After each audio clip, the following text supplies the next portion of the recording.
ज्योतिषी की भविष्यवाणी से लोगों में बढ़ रही है उम्मीदें। झारखंड के गोड्डा जिला विधानसभा क्षेत्र में चुनाव को लेकर क्या भविष्यवाणी, चुनावी हलचल तेज। गोड्डा जिला में एस्ट्रोलॉजिक देवक श्री डॉक्टर फणींद्र कुमार मिश्रा की भविष्यवाणी से लोगों में नई उम्मीद की किरण जगी है। उन्होंने कई लोगों का भविष्यवाणी किया है, जिससे संभावित घटनाओं के प्रति लोगों की जिज्ञासा और विश्वास बढ़ा है। अब आपके शहर गोड्डा में भी लोग डॉक्टर मिश्रा से मिलकर अपनी भविष्यवाणी करा सकते हैं। झारखंड के आगामी 2024 के विधानसभा चुनाव को लेकर गोड्डा जिला के 3 विधानसभा क्षेत्रों के राजनीतिक परिदृश्य पर उन्होंने भी अपनी भविष्यवाणी की है, जिससे क्षेत्र में चुनावी हलचल तेज हो गई है। ज्योतिषी डॉक्टर मिश्रा का कहना है, समस्या है पर समाधान संभव है। इस प्रकार के सकारात्मक विचार से न केवल व्यक्तिगत जीवन में बल्कि राजनीतिक जीवन में भी लोगों को नई दिशा मिलती है। यदि आप भी अपने भविष्य के बारे में जानने के इच्छुक हैं, तो नीचे दिए गए संपर्क सूत्र पर डॉक्टर फणींद्र कुमार मिश्रा से सीधा संपर्क कर सकते हैं। डॉक्टर फणींद्र कुमार मिश्रा जो हनुमान के साधक हैं, पिछले 35 साल से एस्ट्रोलॉजी के क्षेत्र में कार्यरत हैं। कई प्रसिद्ध नेताओं की भविष्यवाणी की है, कई बार उनकी भविष्यवाणी सही साबित हुई है। पहले वह दिल्ली में ज्योतिषी का काम कर रहे थे और अब गोड्डा जिला में अपनी सेवाएं दे रहे हैं। इस बार के विधानसभा चुनाव को लेकर ज्योतिषी डॉक्टर फणींद्र कुमार मिश्रा ने क्या कुछ भविष्यवाणी किया है, आइए सबसे पहले सुनते हैं। जय श्री राम जी। मैं देवक श्री डॉक्टर फणींद्र कुमार मिश्रा, एस्ट्रोलॉजर।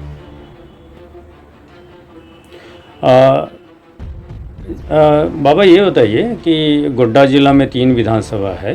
महागामा विधानसभा में जो मुख्य मुकाबला होने वाला है वो है कांग्रेस आई की जो मंत्री रह चुकी हैं दीपिका पांडे सिंह जी, और यहाँ दूसरा जो है वो उम्मीदवार भारतीय जनता पार्टी के अशोक कुमार भगत है। तो आपका ज्योतिषी की भविष्यवाणी क्या कहती है महागामा विधानसभा के लिए? देखिए, महागामा विधानसभा के परिप्रेक्ष्य को अगर सही तरीके से आकलन में आप लाएंगे तो आपको ज्ञात होगा कि हमारी जितनी भी भविष्यवाणी राजनीतिक परिप्रेक्ष्य पर दिया गया वो खरा उतरा और 100% उतरा है। तो यहाँ अगर महागामा के क्षेत्र से आप लाएंगे तो ये राहु के अक्षांश के ऊपर है और गोड्डा के क्षेत्र से वो दक्षिण दिशा की ओर अधिक करता है। उस केंद्र पर मैं वहाँ कहूँगा कि दीपिका जी के लिए बहुत सारे ऑप्शन, कई चीज़ें होती हैं कि ज्योतिष से ज्ञान है, विज्ञान है, अध्यात्म है, साधना है, परिपक्वता है। इसमें कई चीज़ों का खंडन भी किया जाता है, कई चीज़ों की बाधाओं को दूर करने के भी उपाय सरलता से बताए जाते हैं। पर ये होते हैं कि जो आप पत्रकार के द्वारा माध्यम से हम ये कह सकते हैं सिर्फ कि आप एक रिपोर्टर के हैसियत से पूछ रहे हैं मुझसे, मैं ये कह सकता हूँ वहाँ कि दीपिका जी के लिए थोड़ी सी कठिनाई भरा है, लेकिन जीत अवश्य होगी। लेकिन अगर उन कठिनाइयों के लिए वो प्रयास कर लें पहले तो ज़्यादा बेहतर रहेगा। और भारतीय जनता पार्टी की शुभकामनाएं देता हूँ। सारी पार्टी अच्छे हैं, सब ठीक हैं, किसी के लिए नाराज़गी, किसी के लिए ये नहीं होता है, कोई हार कोई जीत नहीं होती है। लेकिन दीपिका जी के लिए मार्ग प्रशस्त बन सकता है अगर वो थोड़ा प्रयास करें तो। और परिप्रेक्ष्य के हिसाब से, मेरे भविष्यवाणी के हिसाब से अगर देखा जाए तो दीपिका जी वहाँ पर एक अच्छा लहर बना सकती हैं। अपितु कि हाँ कि किन ग्रह गोचर और इन अवस्थाओं को जानते हैं तो दीपिका जी जब मिलेंगी तो उनसे बताएंगे, या उनके बारे में जानने के लिए जो उत्सुकता होंगे तो उनको बताया जा सकता है कि हाँ क्या है। अभी मैं कह सकता हूँ कि यहाँ अगर 2 प्रतिद्वंदी यहाँ पर हैं तो उसमें दीपिका जी की जय हो सकती है। महागामा के बाद बगल में आता है आपका गोड्डा विधानसभा। यहाँ मुख्य रूप से जो कांटे का मुकाबला है वो है राजद के संजय यादव जी और भारतीय जनता पार्टी के अमित कुमार मंडल के तौर पे। तो गोड्डा विधानसभा के लिए आपकी क्या भविष्यवाणी है? आपने देखा है तकरीबन 25 साल से मैं चूँकि गोड्डा का ही जन्म, हमारे अध्ययन, शिक्षा पद्धति, सारी चीज़ें गोड्डा से एरिया में, मूल निवासी भी गोड्डा का हूँ। तो गोड्डा के बारे में इतना कह सकता हूँ कि राहु की परिप्रेक्ष्य पर स्थानित ये गोड्डा शहर बहुत ही उहापोह और असमंजस युक्त रहा है, जिसका निर्णय आज तक कोई बड़े बड़े ज्योतिष शास्त्र और बड़े बड़े रिपोर्टरों ने भी नहीं कर पाया कि हाँ क्या है। लेकिन ऐसी स्थिति में भी मैंने जितनी भविष्यवाणी दी थी वो सही निकली थी।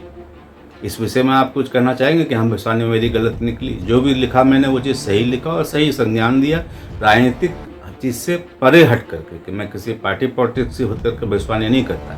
भविष्यवाणी होती है मानक दंड। मानक दंड का मतलब होता है कि ज्योतिष, ज्ञान, अध्यात्म, वेद, वेदांग आदि चीज़ों के आधार पर परिप्रेक्ष्य क्या कह रहा है और अभी की वस्तु स्थिति और मानस पटल पर व्यक्तियों की किस चीज़ की आवश्यकता है, उस दृष्टिकोण से अगर देखा जाए तो संजय यादव जी पिछली बार पराजित हुए।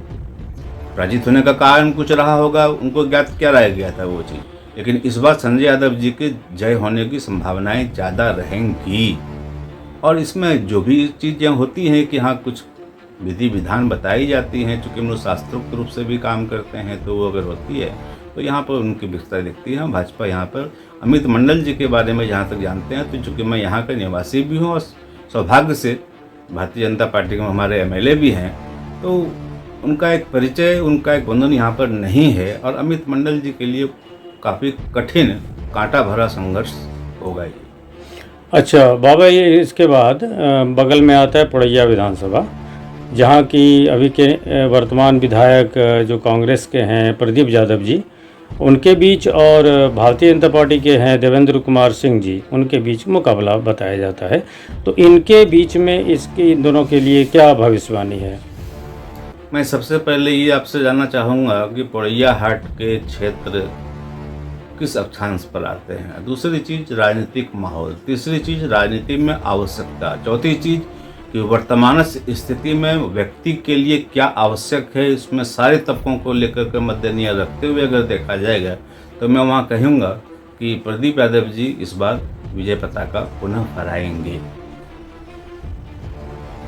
चलिए, और कुछ संदेश देना चाहते हैं नेताओं को? नेताओं के लिए संदेश ये है कि आप अपनी राजनीति की चाल में, अपनी राजनीति की ढाल में, अपने राजनीति की कृपाण में किसी भी प्रकार के वस्तु स्थिति को रखिए, लेकिन राजनीति एक अलग विषय है और राजनीति धर्म भी है। राजनीति को अगर धर्मयुक्त बना करके किया जाएगा, धर्म युद्ध समझ करके किया जाएगा, तो राजनीति की सफलता परचम लहरा सकती है। और ऐसी नहीं है कि जो व्यक्ति राजनीति में है उसको राजनीति की दिव्यता और उसके ज्ञान की सहजता नहीं जानते हैं। वो आपको जनता के मर्म के भाव को डालना होगा। बांटने के काम ये सारे व्यर्थ वाली बातें होती हैं कि मैंने ये बांटा है तो मैं जीत जाऊंगा, मैंने ये बांटा मैंने जीत जाऊंगा। पिछले बार भी देखा गया कि हर जगह से ये चीज़ दिया गया कि इसके तरफ से इतने फ्री बांटे गए, इसके तरफ से इसके फ्री बांटे गए, परिणाम क्या हुआ? हार। जो देखा गया, समझा गया, परिप्रेक्ष्यता में आया, वही स्थिति वहाँ पर आई। तो बांटने, जीतने और इससे हार तय निर्णय नहीं करता है। हम लोग अलग पंचांग के हिसाब से, राजनीतिक के सूल और नक्षत्र ग्रह के योग से और कारकत्व, जिसको मैं आप लोग का भाषा में कह सकता हूँ कि हाँ भाई अमुक व्यक्ति मेरे क्लाइंट हैं, तो मैं उसके लिए कहूँगा कि हाँ आप ये चीज़ अगर आप करते हैं तो आपके लिए ये क्षेत्र सुगम बन जाएगा और ये मार्ग दुर्गम जो है उसे आप सुविधा से पार कर सकते हैं।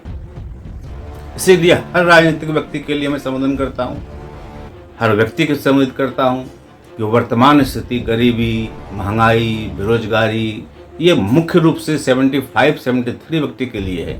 तो इस चीज़ के विषय वस्तु को लेकर के जो भी आएगा वो विजय पताका फहराएगा। या